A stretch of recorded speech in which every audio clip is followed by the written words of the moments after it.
We got Satcher back on. Yep. He made it. Made it. Yeah. Doing Part two.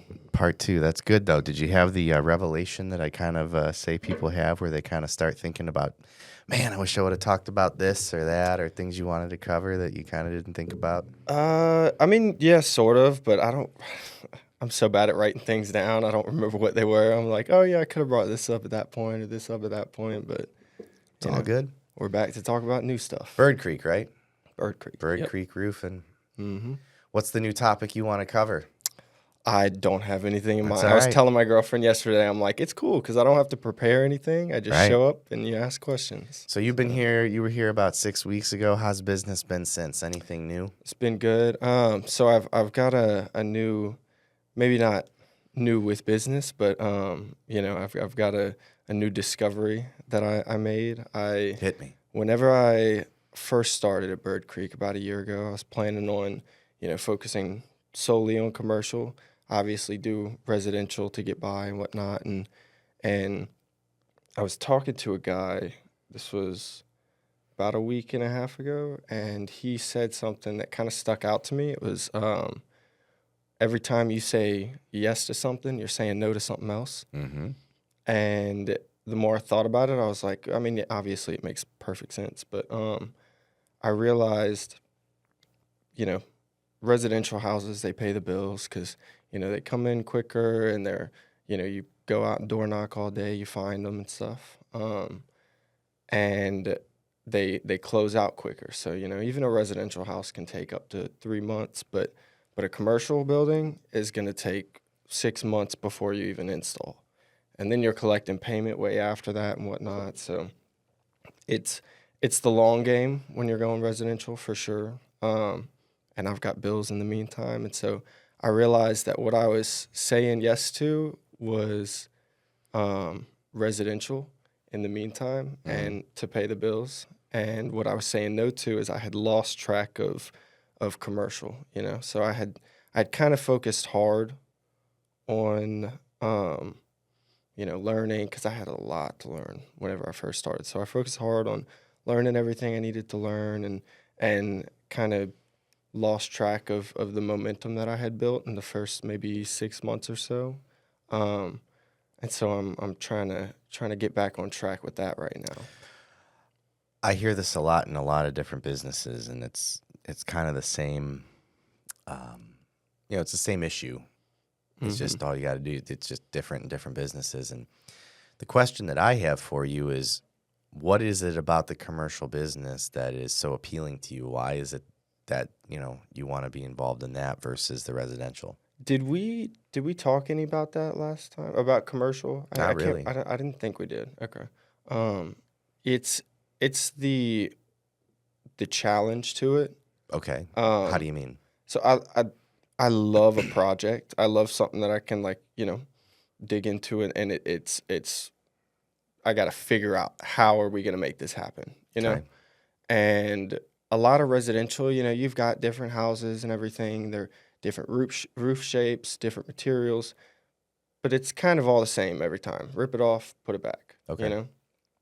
And are you going to use this shingle or that shingle? Are you going to use this vent or that vent? That's kind of the difference. That you get between jobs, and then obviously the roof shape. Okay. With commercial, there's so many moving parts that every single one is different. You're not going to run into a commercial job that's the same as another commercial job you did. I gotcha. The similarities are a lot less frequent Okay. versus residential roofing. So, Okay. So really, is that it? It's just a challenge? I mean, not just the challenge. I mean, I think for the most part, and I do love residential because you're more, like you're more in person, I guess. You're working with an individual. You're working on their house. It is a lot more personal. But I do find myself getting I wouldn't say bored, but I do find myself wanting more of a challenge. Definitely. What would it take for you to land more commercial jobs that you're not doing right now? Because if I'm hearing you correctly, and correct me if I'm wrong, you're taking away from the time that you would have to go after commercial business because you're doing more residential business, but residential's kind of a quicker, hit, if you Yeah. will, It's because ultimately you're doing all of this because you want to pay your bills. mm-hmm. Okay. Yeah. Yeah. Let me ask you one more question. If the profitability in commercial was lower, meaning if you'd make less money on commercial deals, would you still want to do commercial? I think right now the profitability versus the amount of extra time that it takes is like, obviously you'll get paid a lot more in a commercial job, but it takes so much more time and it's so much more difficult to find. So in some ways it kind of evens out relative to how many residential jobs you can do in the same time period, and those pay the bills a little more consistently and a little more steadily. So honestly, I'm not sure. I would probably have to get a lot farther into my commercial roofing career before I was able to really know the answer to that question. But yeah, I mean, I still do like the challenge, One of my best friends, shout out to Chris Kern, owns Preferred Painting, Flooring, and Industrial Roofing. All they do is commercial. And he's in Dallas a lot. They do a lot of work there. He's originally from Ohio. But if you ever want to have a conversation about just doing commercial roofing, I've got a guy. I would love to. I know you're happy. I would love to. Yeah, I can Yeah, definitely no, set I you would up with definitely. him. I'd like to, because I know that there's like in this business, there's so much to learn. It's Yep. like I mean, I think that is in every business. Like you really can't learn enough. But commercial roofing is a lot more than residential. Like it's levels beyond. So what would you need to do if let's just pretend that Birdcreek was like, Satcher, we're going to give you a salary of $100,000 a year. And all you really got to do is just do your best. Don't even worry about how much money you bring into the company. We just need to see you do your best. Wouldn't that be nice? What would you need to be doing to land these commercial contracts that you so desperately want because you want the challenge? What would you be doing to make that happen? A lot of talking to so there's different organizations and whatnot, like the Temple Area Builders Association. I've looked up a couple other ones. I'm trying to think of. I mean, they're all the 3 to 4 letter acronyms. But they basically would put you in the room with the people that have the roofs that need to get replaced and whatnot, and honestly, a lot of commercial that gets overlooked because everybody wants the big flashy replacement, which comes with the big paycheck and stuff. But I think so I saw this in a video, and I don't want to butcher it, but somewhere around 7% of commercial roofs are going to get replaced every year, just based on the lifespan of the roof and how many years they live. And other than that, every single one of them needs maintenance. So a lot of the stuff that gets overlooked is the maintenance side of things. And so you want to kind of get in doing the maintenance, and then who's the first person they're going to call whenever they have an issue that actually needs to be the full replacement? It's the guy that they've been working with the whole time. So I think, to answer your question, I'm not 100% sure. I'm still definitely working on that. Where would we find that information? How would you? Because here's where I'm going with this. There's two things. Number one, I hear this a lot, and unfortunately, I see a lot of people that, I'll just relate it to your business. They go after the commercial side. To your point, it takes a long time to generate, and then they end up kind of like going broke. And then they just go back, and it becomes this like, in the coals, out of the coals, in the coals, out of the coals. And so I think about it like this: like, there's people out there right now that are working a 9-to-5 job that have some sort of aspiration to do something, whether it's like start a business or whatever. We call that a side hustle, right? So like, what's stopping you from making the commercial side of the business your side hustle? Not something that but that's going to require that you work a lot more. And So going after that commercial business, I mean, I don't know the answer because I don't know your business as well as you should. But I'll bet you if you chat GPT'd it, you could figure it out. And then make commercial your side hustle. And then eventually it could become your like full-time hustle. Yeah. So I think with that the issue is it's inconsistency. You know, you want to be when you're working with the commercial, you want to be consistent with the people that you're talking to. And if I'm working with residential, then I'm pulling time away from commercial. Like there's no kind of in between. Either way, I'm sacrificing one or the other. So obviously I can't give 100% to two different businesses because I can't work, 160 hours a week or so. It's you've only got so much time in the day. So Yeah. what I have what I've actually worked out is I believe, and I haven't 100% decided on this, but I've looked into it a little bit and I've talked to a couple people, and that's actually, I was telling you I got a meeting later. I'm gonna go talk to my boss about this and get his opinion on it. But I was talking to another guy at our company, and he was telling me about how it works working for firefighters, and you can work 48 on and then 4 days off. So you work 48 straight hours. You're in the firehouse and whatnot. You're getting a full week's worth of work for 2 days, and then you're making 60 to 70, 80 if you're a driver. So that's where I'm at in life, that's plenty to live off of. And to be able to do that for 2 days a week and then the other 5 days focus completely on commercial until it does start to pay off. Because I know it'll take maybe a year or two to really start flooding in. But I think that would be it would be a good option. I'm not 100% sold on it yet. I do want to get some more opinions, but I think that it would give me what I need guaranteed on the side to be able to focus all of my work on the commercial side of roofing.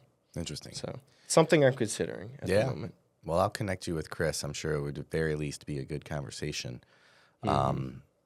So the reason that I was, asking all this and bringing all this up is because, I had a similar situation about maybe 9 or 10 years ago. So when I started in my business, I only did refinance business basically.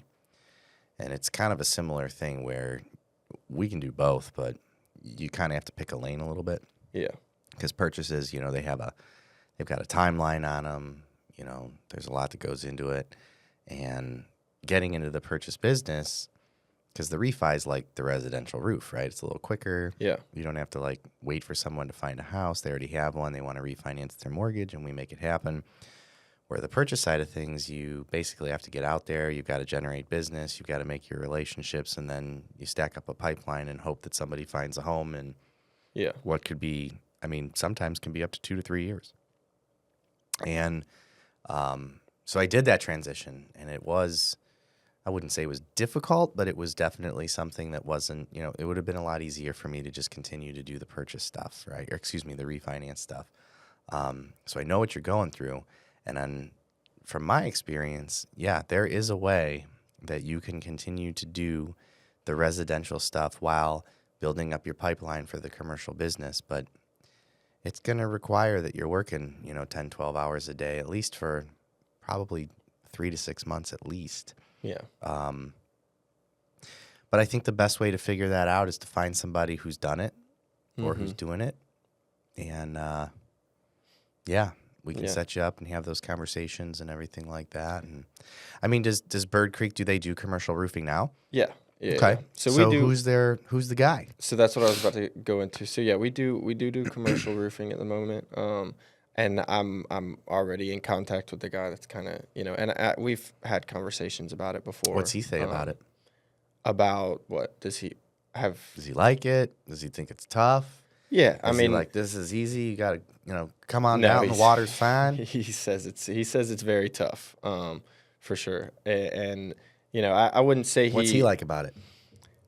I wouldn't necessarily say he focused on it. He does do residential too. Okay.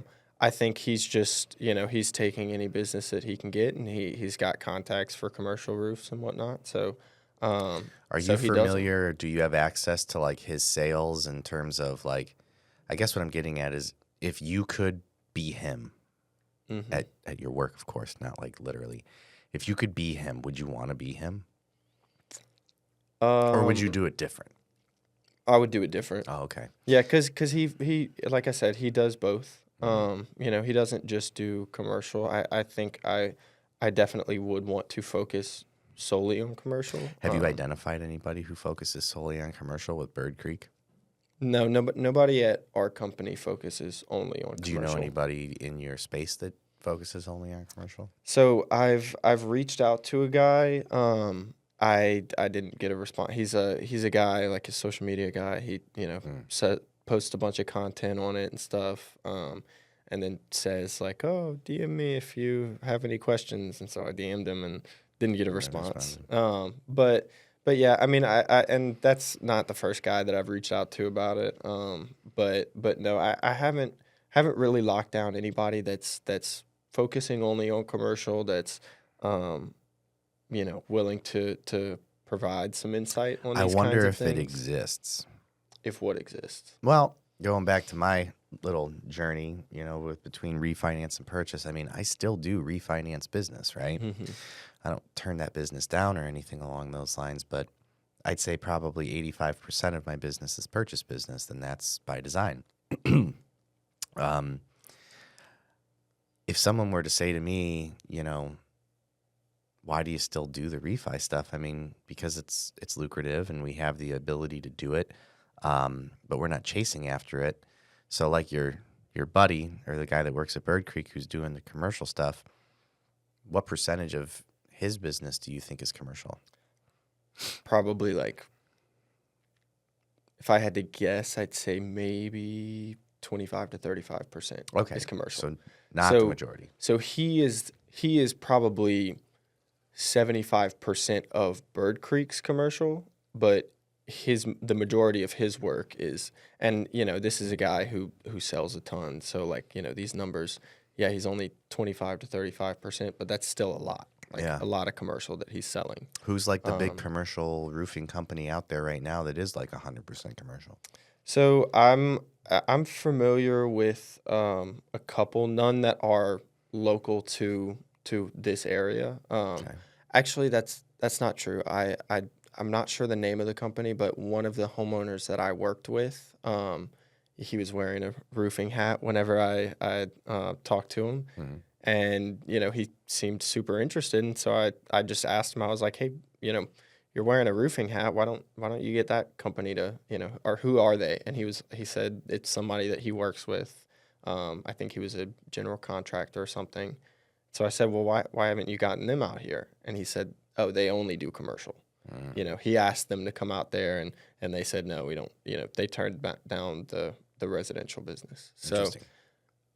now that you say that, I might reach out to that homeowner and see what the name of that company was, because I don't remember.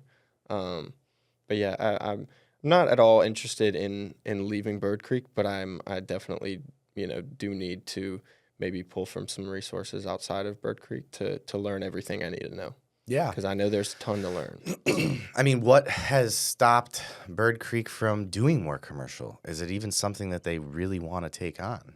Yeah, so we've actually got we've kind of split up, not split up, but they've got consultants that are only residential consultants, and then they've got consultants. Certain consultants are approved to do more commercial work, and so we're in the process of, as we grow, you know, defining those roles more clearly.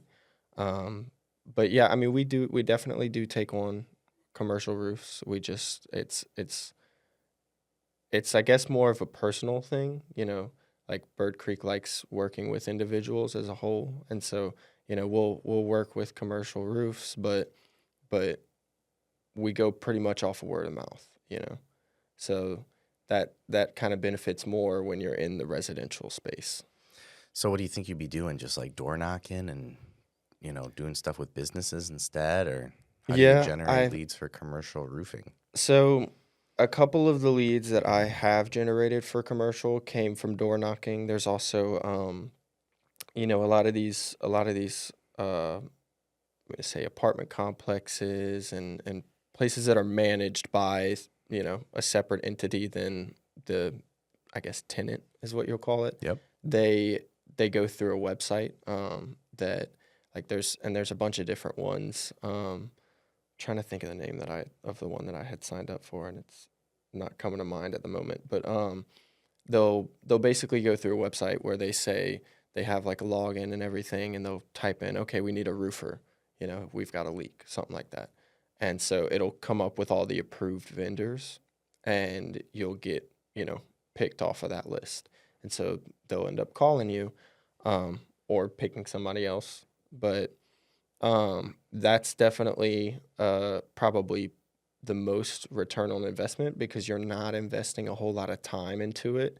It's going to be a sign up fee and everything for that kind of website, but you're not, you know, wasting hours and hours and hours, trying to cultivate business and then losing all of it because the person, ran into a guy that he knew that does commercial roofing. So Have you ever done a commercial roof job? Like, have you been a part of it? So I've yes and no, not a full re-roof. But yeah, I've done a repair on a commercial roof. I'm currently bidding an apartment complex. I've done a couple repair bids that we ended up losing because, like I said, Birdcreek, we're very, we do things to top of the line, and a lot of the apartment complexes and stuff, they kind of just want a quick cheap fix. Yeah, Because about the numbers. yeah, it's about the money. So yeah, we've lost a couple there, and then there's another one that is getting a full replacement and they're not quite ready to, so we're kind of just in the works. That's a TPO roof in Waco. um, I won't go into any more details on that one. Okay. but but yeah, so I mean, I've got a little bit, but it's nothing that I'm looking at as like, oh, this is gonna make my year. Yeah. It's kind of, well, the one apartment complex I'm bidding would make my year definitely. But no, it's definitely, I'm preparing to lose all of them because that's how it goes in this business. Oh, yeah. You can lose it like that, and so if that happens, Well, you that's want to sales, be man. I mean, that's any prepare. sales business, right? Yeah, prepare for the worst and hope for the best. But that's So, smart that you're doing that because, again, you see a lot of people that, they have somebody who just talks to them and says, yeah, we might, give me a bid. And, yeah, they're all they're doing is counting all the money they don't have yet. And yeah, you yeah. see a lot of that with salespeople. Mm-hmm. Yeah. So in the last 6 weeks, we're talking about getting more involved in commercial roofing. You've been doing your thing as far as new, residential roofs. Anything new in the residential roofing game? Anything you're seeing? Any common themes that you're hearing about when you're doing your door knocking and everything like that? Like, what's the new hot rebuttal from people that you're talking to? I'll be honest. When door knocking residential, what I've been doing is, because you'll get a lot of times people will have hail damage, and being a roofer, you see hail damage all the time, and so I can see it from the street sometimes. Mm-hmm. I'm like, oh wow, that roof is smoked, and then I'll go knock the door, and they'll say, oh no, we don't have any damage. I'm like, oh God, like who told you that, you know? And so if a homeowner wasn't at the house when the hail came and they don't know that it was bad. I mean, we get such heat out here that it can melt in 15 minutes, and then they don't even know they got hit by hail by the time they got home. So it's sometimes they don't know they have damage, and that's something that I kind of struggled to get past for a little bit. And so what I guess maybe a workaround that I've done since then is I've kind of been focusing more on knocking on doors that they have shingles missing, wind damage, because anybody can look at that from the street and know, hey, that needs to get fixed eventually. Mm-hmm. So I tend to focus on that whenever I'm door knocking to avoid the, oh, we don't have damage, and get straight to the, okay, well, let me give you a repair quote. Do they have any kind of like courses or classes or conventions for roofers to talk about like sales and everything like that? I mean, there's Yeah. so many of y'all that Yeah. are, doing the thing. I would envision that there's somebody out there that is there somebody that you know specifically who you've seen before that's kind of doing these courses? So I follow. I mean, Or yeah, like someone you follow. yeah. So I follow a bunch of people. You know, I say follow them. I listen to their podcasts on Spotify and Okay. whatnot. And yeah, when I had social media, I followed them too. But like salespeople in general, kind of. So I do get a lot of that content. As Is there far anyone as specifically that you listen to? It's worth mentioning. um, not specifically, no. Okay. I just I listen to everybody a little bit, and I kind of Who's your favorite? try to weed through the bullshit, sort of, if Yeah. that makes sense. Oh, there's a lot Um, of bullshit out there. That's for sure. yeah, I don't know if I necessarily have a favorite. Um, No one worth mentioning. I know there is, and I'm drawing a blank on his name right All now. good. No Um, worries. anyway, so yeah, I do listen to a lot of sales in general stuff. But I'd say as far as conventions and stuff, they have roofing conventions. It's going to be a lot of vendors at those kinds of things that are putting it on, and then maybe they'll have like a sales conference here and there, just to kind of hype people up. But yeah, they do every now and then. Our suppliers will let us know, hey, we're hosting this person to come give a closing talk, or host this person to come, you know, like half the time it's just motivational, get out there and sell, Yeah. get off your ass kind of thing. Sometimes that's what you need, right? Yeah, definitely. Switching gears, I wanted to chat a little bit. When we came on here last, you were just in the process of finishing everything up with the purchase of your home. Mm-hmm. How's that going, man? Everybody, Dude. the majority of the people that I do loans for and deal with in real estate, they are purchasing their first home, and it's always different. You've got lots of different people, and some of them are like, "Oh yeah, I'm gonna buy a home and make repairs. I can't wait." Others are like, "We're trying to find something that's turnkey." Now, you purchased a property with the intention of making repairs and doing all the things, right? That was the So plan. so I wouldn't say necessarily. Obviously we had the way I am, the way my brain works. I'll look at a space and be like, okay, I could improve it this, and this way. I wouldn't say that when we bought that was the intent, was to turn around and fix everything. But yeah, there are definitely a couple improvements that I think that we can make that will improve the property value and stuff when we go to sell it. There's a tile here and there that you step on it and you can feel it's not, secured. So I plan on replacing all the tile eventually. It's a lot of the builders, I'm not sure if they do it here, but I know that they do it out there in Temple Belton. They do a package where you can get like, I think it's like $5,000 off of the house if you do your inside, outside, and your trim paint colors the same. Okay. And so, obviously the trim will be a different sheen, but it makes it a lot less work for the painters because they don't Yeah. have to be so careful. Sure. So, so they did that in our house. Nice. And This was for the exterior or the interior? this is all of the siding on the exterior is also the same color as all of the walls and all of the ceilings and all of the I trim. gotcha. And so whoever bought the house when it was first built, they got like probably $5,000 off. I see. In order to, at the sacrifice of having, Everything be damn the near same a color. prison cell, and you look around and you're like, okay, this needs to, Right. I need some color in here. So, we plan on painting all the walls eventually, but we're gonna kind of go room by room. We've got the office that we're gonna do first because that's probably the space that we use the most, other than the bedroom. So I think we'll do the office, get it set up, probably put a built-in desk and stuff in, and make it a cool little area for us to get our work done, and then kind of move backwards through the house after So that. as a first-time home buyer, everybody's got a plan, Mm-hmm. and then things actually start to happen. Yeah. And so since it's fresh for you, I want to hear all about this journey. So can you give me some things that you kind of thought were going to happen that didn't, and then maybe some things that you thought were going to be more difficult but were a lot simpler? Oh, I've got two great ones for this. Awesome. So we we loved the house. It was listed at 230, and we want to start negotiations. I think our pre-approval amount was 220.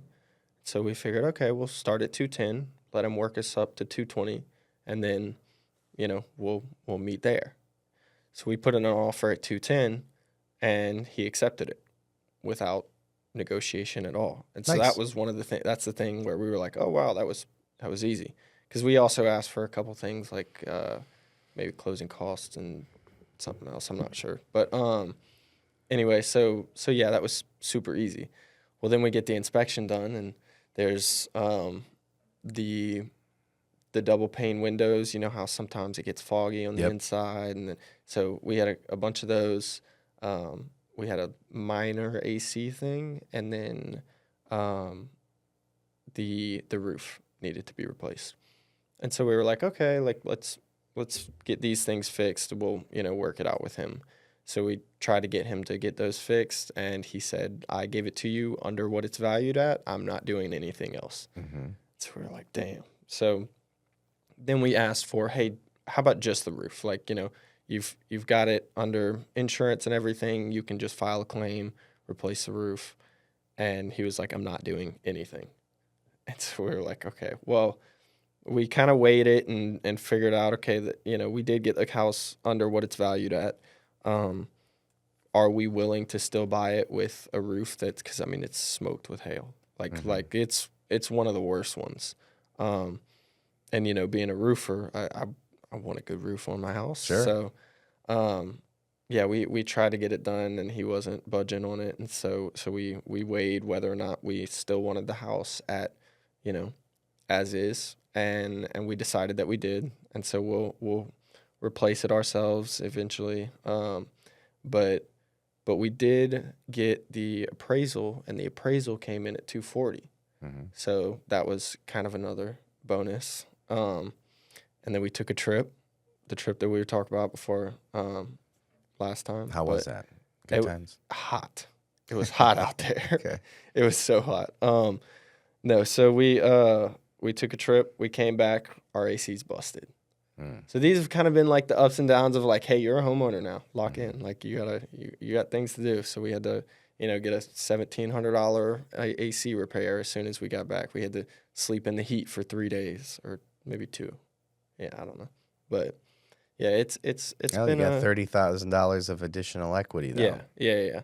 So that's what we're happy about. And we got little rabbits in our yard that come hang out every day at when the sun starts going down. So that's kind of cool. Did you ever consider increasing the purchase price and having him make the repairs then? So he offered to replace the roof, and we would pay 20, Like 220 or yeah, something? 225, I think Yeah, is what it okay. was.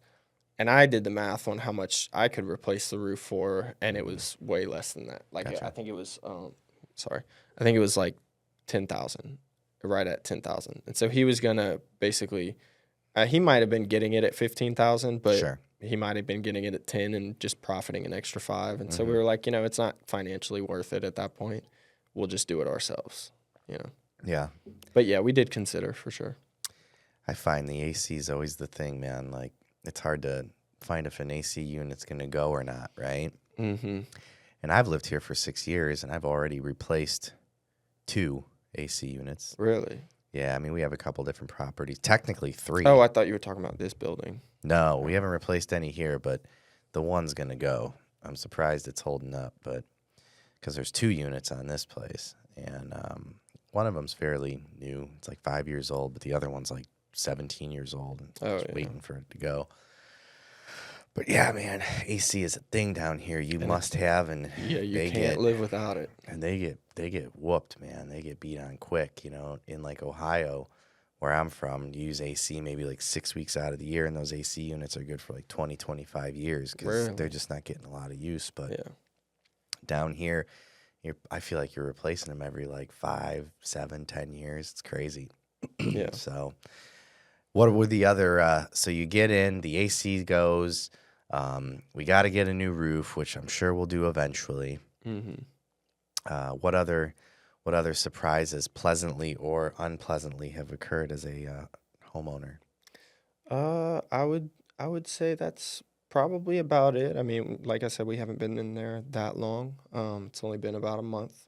So I think that kind of sums up the whole experience. We had When to buy a lawnmower and a weed eater and a blower Oh and yeah, doing adult things now. So you like it? yeah, yeah. I It's do funny love that the you house. mentioned that because I got a story about a guy, good buddy of mine, Keith Jackson. I just saw him. I was up in Cleveland last week, and Keith went and bought a home, and it's been pretty awesome to watch. And what I'm saying, or the reason I mention it, is because, like, Keith lived in an apartment, and he works at a very nice fine dining restaurant. Kind of lived that lifestyle of just like going to work, going out to the bars, doing the things. But Yeah. now you're seeing him doing all these home projects and Mm-hmm. mowing the lawn, and he's like fixing his car now because he's got a place that he doesn't have to like fix his car in like a parking lot of an apartment complex. And he has really opened my eyes to something that I was aware of, but you don't really think about much, is the true value in just like the rewards that are associated with like having your own place, doing your own projects, and just I don't know, I can't explain it, but I'm sure you're already experiencing it, where you're like, I got a lawnmower, I got a Yeah. weed eater, I'm doing adult things. And on the surface it sounds like, man, it sounds like a lot of work, but at the same time there's something to it where you're like, it's a good feeling. I think everybody kind of needs a project from time to Yeah. time. Well, like I think I said it when we started this out, was I love having a project. Yeah. That's kind of why I wanted to do the commercial stuff. And so, having the home projects is definitely a bonus. I've got a list of things that we're gonna work on. So Well, and I feel like it changes people, like I said, I'm talking about my buddy here, where I mean, I wouldn't say he's like a new man or anything along those lines, but definitely, I mean, I think it's positive. I think it's a positive, mild positive change. And I think that's something that when we talk about home ownership, that is just not talked about enough, yeah, especially when you have kids, man.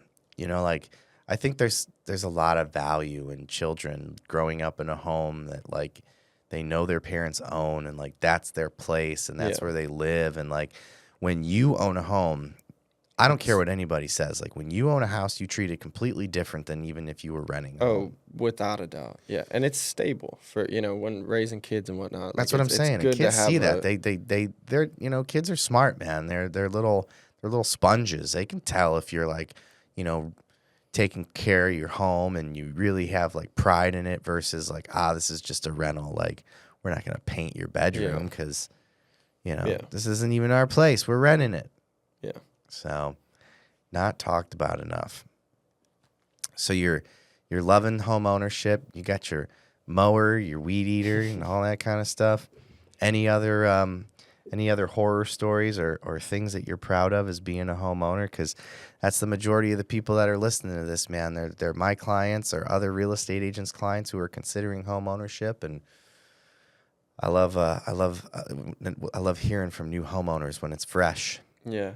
No, like I said, I mean, I think it's we kind of summed it up already. It's only been a month. I'm sure next time I'll have some more stories. We'll probably have made some progress on the office and all the yard stuff. She wants a garden, so Of course. we're gonna get a garden, and it's not gonna be for us because we've got rabbits, so we're gonna lose all the food that we produce. But My neighbor next door's got a really big garden, and this year he's really excited about it because we've had all the rain and it hasn't been super hot. But yeah, I think it was in 2023 he just let it go because down here he's like, my water bill's just insane yeah, just to keep it going. It's not even, he's like, I was just trying to kind of break even with the vegetables and stuff in comparison to like what I could just pay for them at the grocery store.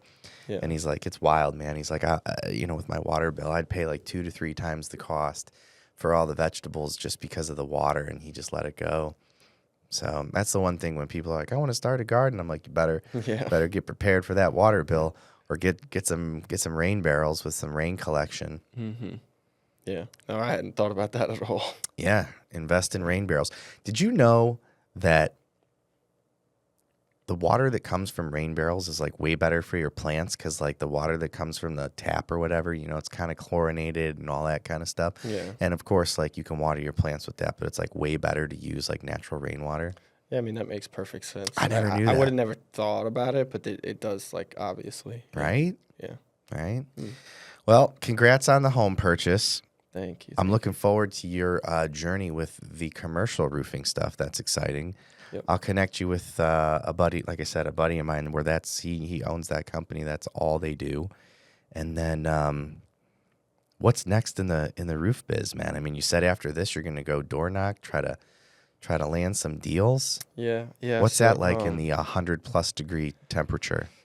It's not fun. That's it's a big factor that I did not anticipate when coming into roofing was I get super bad heat exhaustion. Mm-hmm. So if I'm out all day door knocking, if I start to get a headache, I've got to call it, because once I start getting a headache, it's already like too far gone, and I'm gonna have a headache for the next like 5 hours, and it's just gonna get progressively worse and worse. So what's the best time of day that people actually answer? 3 to 7. 3 to 7. 3 to 7, yeah. And then you'll also get like the 11 to 1 or 2-ish people that are home for lunch. Interesting. But yeah, most of the time that's not really the rush hour. So yeah, 3 to 7 is definitely the best time to knock. I can't knock this afternoon. I've got that meeting. Yep. But yeah, and then we're going to Houston after that. So right on. I'm gonna be. Anything else we need to know, man? No, I don't think so. Nothing specific on my mind. So. I love it. Well, good luck at the meeting. Thank you. I want to hear all about it. Yep. I'll get back on after I've got some progress updates for you. Good luck on the house. I want to hear all about that too. Yeah. I'll bring pictures next time too. Let's go. Yeah. I've got pictures of what it looks like now. But I'll bring pictures of the updates that we've made along the way, because I think we're gonna stain the bricks on the outside. We're gonna do the office. Those 2 changes are gonna be, make a world of difference. I gotta build a shed. Yeah. But that one I'm not looking forward to. Yeah, we built one of those. Yeah, I can do it. I got kicked out of the garage whenever I got the lawnmower. So yeah, it was me or Danny, and it was me. Well, whatever size shed you think you need, just make it bigger. We built a. That's the plan. I think the biggest one you can build in Austin without needing an actual permit. We've got a 16 by 20. Okay. It's about the size of this room. Yeah. Just do that. Yeah. You'll be glad you did. Yeah, we've got the yard for it. I mean, we've got a crazy yard. So I definitely do want it, more than big enough to fit a riding lawnmower, and I've got so many tools. We put in a ramp and everything. Yep. It's way more than what we need, but I think it'll be good for resale value. It's kind of funny because when people come over, they're like, man, you could live in this thing. I'm like, yeah, I don't know. I don't think that's what. Yeah. I mean, it's funny that's like people's first reaction, but. Yeah. Satcher, always a pleasure. Birdcreek Roofing. Reach out to Satcher for roofs, all your quotes, all the things, but more importantly, whoever you know that owns a commercial building. He wants to be the guy that's going to handle all the repair and replacement for that now. Yeah. You said something last time about after this happens, like whenever they Google my name, this will be the first thing that comes up. Yep. You were right. I mean, it was I think number 2 after Birdcreek's profile for me, but yeah, if you want to reach out, it's just Satcher Pugh, and it'll come up with these videos and Birdcreek's profile for me and whatnot. So see that? Super easy to find. Satcher said my 3 favorite words. You were right. You were right. Yeah. All right, brother. Appreciate you. Yeah, of course.